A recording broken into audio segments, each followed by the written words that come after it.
literally, I was doing LSAT Max from June to probably August.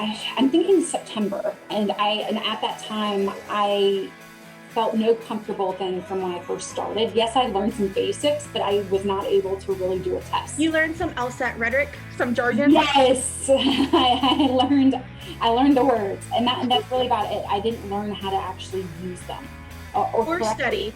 or study, because that's the other thing. I properly study.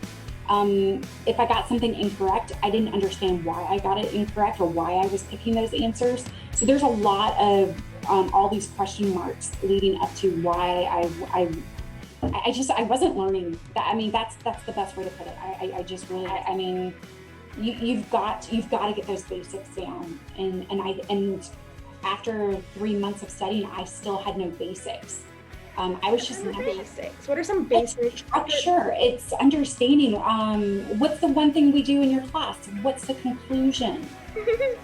That's the number one thing. And if you can't find the conclusion, how you're not going to be able to answer that question. Because majority of every single question that we deal with is, what is the argument talking about? And your argument is your conclusion.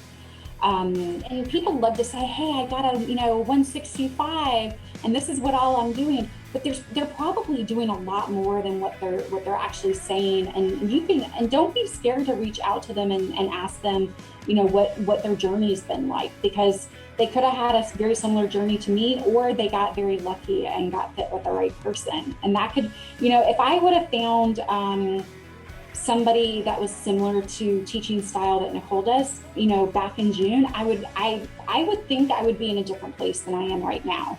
At least with my understanding and my feeling confident about the LSAT.